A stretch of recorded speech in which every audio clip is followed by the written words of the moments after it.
నిర్ధారిస్తూ పార్లమెంటులో చట్టం చేయబోతున్నారు. ఇందుకోసం ఇవాళ అసెంబ్లీలో ప్రత్యేక తీర్మానం చేయనున్నారు. ఇక అసెంబ్లీలో బిల్లును ఆమోదించి కేంద్రానికి పంపనున్నారు. ఏప్రిల్ 1న జరిగే కేంద్ర కేబినెట్ సమావేశంలో అమరావతి బిల్లుకు ఆమోద ముద్ర వేసి ఏప్రిల్ 2న పార్లమెంట్లో ప్రవేశపెడతారని సమాచారం. భవిష్యత్తులో రాజధానిని మార్చాలన్న ఆలోచన ఎవరూ చేయకుండా చట్టబద్ధత కల్పిస్తున్నామని సీఎం చంద్రబాబు చెప్పారు. రాజధాని అంశం పార్టీల ఎత్తుగడలపై ఇవాల్టి మార్నింగ్ డిబేట్లో మనం చర్చించబోతున్నాం. నాతో పాటు డిబేట్లో పాలుపంచుకుంటున్నారు భారతీయ జనతా పార్టీ నాయకులు ఆదిశేషు గారు, ఇక తెలుగుదేశం పార్టీ నుంచి గురునాథన్ గారు, వైఎస్ఆర్ కాంగ్రెస్ పార్టీ నుంచి బొమ్మి ఇజ్రాయెల్ గారు, ఇక ప్రముఖ విశ్లేషకులు కోటేశ్వరరావు గారు కూడా మనతో పాటు జాయిన్ అయ్యారు. అందరికీ కూడా నమస్కారం. ముందుగా గురునాథన్ గారు, నా ఆడియో క్లియర్గా ఉందా మీకు? గురునాథన్ గారు మ్యూట్లో ఉన్నట్టున్నారు, అన్మ్యూట్ చేయండి ప్లీజ్.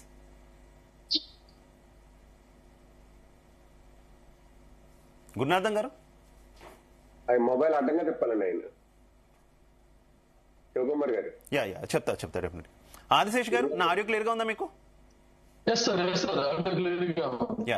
గురునాథన్ గారు ఈలోగా మీ మొబైల్ ని రొటేట్ చేయండి ప్లీజ్. ఒకసారి రొటేట్ చేసి ఆటో రొటేషన్ ఆన్ చేసుకోండి. అట్లాగే ఒకసారి అన్మ్యూట్ చేసి చూడండి. రైట్. ఆదిశేష్ గారు, ఏంటి అమరావతికి సంబంధించి ఈరోజు అసెంబ్లీలో ఒక చట్టం చేయబోతున్నారు, ప్రత్యేక సమావేశం ఏర్పాటు చేస్తున్నారు, పార్లమెంట్లో కూడా పెట్టి ఆంధ్రప్రదేశ్ పునర్విభజన చట్టానికి సవరణ చేసి అందులో అమరావతి పేరు కూడా చేర్చి సో అండ్ సో డేట్ నుంచి ఇక నుంచి అమరావతి ఆంధ్రప్రదేశ్కి రాజధాని అని చేర్చబోతున్నట్టు తెలుస్తుంది. అండ్ దీనివల్ల వచ్చేటటువంటి బెనిఫిట్స్ ఏంటి? ఎందుకు ఇప్పుడు కూటమి ప్రభుత్వం ఈ తరహా డెసిషన్ తీసుకున్నటువంటి పరిస్థితి?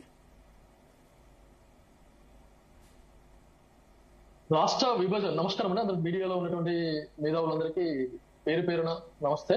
అలాగే జీటీవీ యాజమాన్యానికి ప్రత్యేకమైన కృతజ్ఞతలు, ప్రత్యేకమైన ధన్యవాదాలు. ఎందుకంటే జరుగుతున్నటువంటి ఏదైతే అమరావతి రాజధాని విషయంలో కావచ్చు, అదేవిధంగా పెట్రోల్ సంబంధించినటువంటి ఎల్పిజి గ్యాస్ విషయంలో కావచ్చు, అనేక డిబేట్లు ప్రస్తుతం జరుగుతున్నటువంటి డిబేట్ల మీద అనేక చర్చలు పెట్టి ప్రజలకు ఒక డైరెక్షన్ ఇస్తున్నటువంటి జీటీవీ యాజమాన్యానికి ప్రత్యేకమైన ధన్యవాదాలు తెలియజేస్తూ, రాష్ట్ర విభజన తర్వాత మనం హైదరాబాద్ ఏదైతే అనుకున్నామో, హైదరాబాద్ ఆంధ్రప్రదేశ్ కు రాజధాని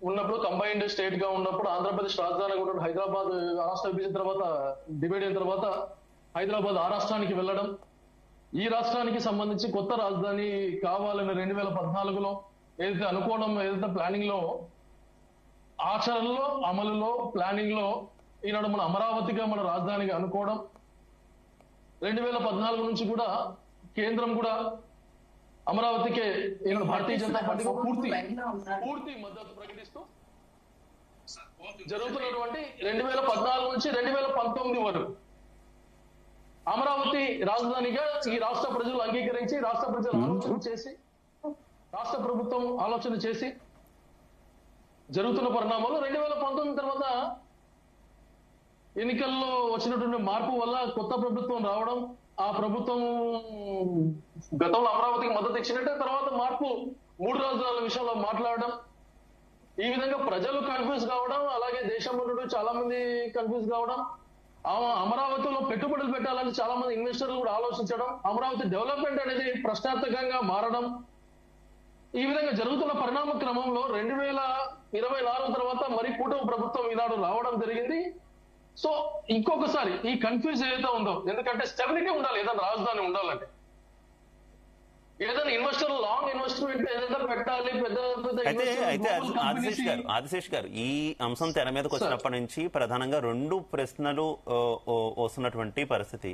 ఒకటి, మీ పార్టీకి సంబంధించి కేంద్రంలో భారతీయ జనతా పార్టీ నేతృత్వంలోని ఎన్డీఏ కూటమి అధికారంలో ఉంది. గతంలో వైఎస్ఆర్సీపీ ఉన్నప్పుడు కోర్టుల్లో జరిగినటువంటి వాదనల సందర్భంగా కేంద్రం క్లియర్ గా స్టాండ్ తీసుకుంది. రాజధాని అంశంలో అది రాష్ట్రాలకు సంబంధించినటువంటి పరిధిలోని అంశం, మాకు ఎలాంటి సంబంధం లేదంటూ కూడా అప్పుడు అఫిడవిట్ ఇచ్చినటువంటి పరిస్థితి కదా. అప్పుడు అఫిడవిట్ ఇచ్చినటువంటి కేంద్రం ఇప్పుడు ఏ రకంగా మళ్ళీ అమరావతి రాజధానికి సంబంధించి ఈ సవరణ, ఆంధ్రప్రదేశ్ రీఆర్గనైజేషన్ యాక్ట్ కి ఏ రకంగా సవరణ చేయబోతుంది అనేది ఒక క్వశ్చన్.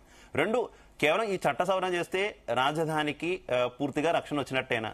రేపు పొద్దున వచ్చినటువంటి వేరే ప్రభుత్వం ఏదైనా ఉంటే మార్చాలి అని అనుకుంటే మరోసారి అసెంబ్లీలో తీర్మానం చేసి మళ్ళీ కేంద్ర ప్రభుత్వాన్ని పంపి మళ్ళీ కేంద్ర ప్రభుత్వం కనుక మళ్ళీ మార్చుకునే అవకాశం ఉంది కదా. ఇది ఏ రకమైనటువంటి రక్షణ ఇస్తుంది?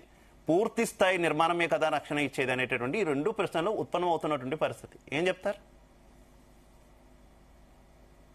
రాష్ట్రాల రాజధాని విషయంలో కాన్స్టిట్యూషన్ ఆధారంగా చూసినా డైరెక్ట్ గా కాన్స్టిట్యూషన్ ఎక్కడ కానీ ఇది స్టేట్ ఉండాలి, సెంట్రల్ డిసైడ్ చేయాలనేది ఇక్కడ డైరెక్ట్ గా చెప్పకపోయినా స్టేట్ యొక్క క్యాపిటల్ విషయంలో స్టేట్ కే పూర్తి బాధ్యత అనేది ఉన్నది.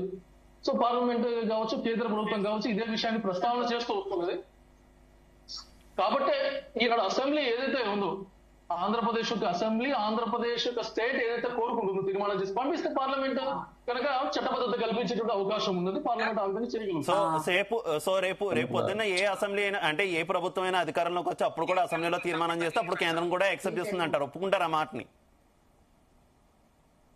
అయితే ఒక్కసారి రాజధాని నిర్మాణం ఈనాడు దేశంలో ఏ రాష్ట్రం చూసినా ఛత్తీస్గఢ్ లో నేను ఒక 1 year ఉన్నాను. స్టేట్ డివైడ్ అయినప్పుడు ఒక్కసారి క్యాపిటల్ డిసైడ్ అయిన తర్వాత ఆ క్యాపిటల్ అభివృద్ధి మీద అన్ని రాజకీయ పార్టీలు, ఎందుకంటే అభివృద్ధిని కోరుకునే పార్టీలు కన్ఫ్యూజ్ లేకుండా ఉండడం కోసం ఏ పార్టీ అయినా సరే ఒక్కసారి తీర్మానం జరిగిన తర్వాత ఒకసారి చట్టబద్ధత కల్పించి ఆ విషయంలో జోలికి వెళ్ళరు. ఎందుకంటే అభివృద్ధి ప్రజల యొక్క ట్యాక్స్, ప్రజలు కట్టిన ట్యాక్స్ తో డెవలప్ అవుతున్నటువంటి ఏక రాజధాని సో డెవలప్ అవుతుంది. ఖచ్చితంగా ఏ ప్రభుత్వం అయినా సపోర్ట్ చేస్తుందని నా యొక్క అంచనా. రైట్ ఓకే ఆదిశేష్ గారు. గురునాథం గారు, ఇప్పుడు నా ఆడియో క్లియర్ గా ఉందా మీకు? గురునాథం గారు మ్యూట్ లో ఉన్నట్టున్నారు, అన్మ్యూట్ చేయండి ఒకసారి. రైట్, మళ్ళీ వస్తా గురునాథం గారు మీ దగ్గరికి. ఇజ్రాయెల్ గారు ఏంటి ఆంధ్రప్రదేశ్ ప్రభుత్వం కూటమి ప్రభుత్వం తీసుకున్నటువంటి ఈ డెసిషన్ అమరావతికి సంబంధించి ఈరోజు ప్రత్యేక సమావేశాలు నిర్వహిస్తున్నారు, ఒక తీర్మానం చేయబోతున్నారు, కేంద్రానికి పంపుతున్నారు. ఇదంతా గత కొద్ది కాలంగా జరుగుతున్నటువంటి చర్చే.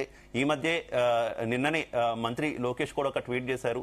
గతంలో అమరావతికి సంబంధించినటువంటి అంశంలో, ముఖ్యంగా ఆంధ్రప్రదేశ్ రాజధానికి సంబంధించిన అంశంలో తొలి నుంచి మీ పార్టీ అధినేత మాజీ ముఖ్యమంత్రి వైఎస్ జగన్మోహన్ రెడ్డి గారు మాట్లాడినటువంటి మాటలన్నింటినీ కూడా ఆయన ఎక్స్ లో పోస్ట్ చేశారు.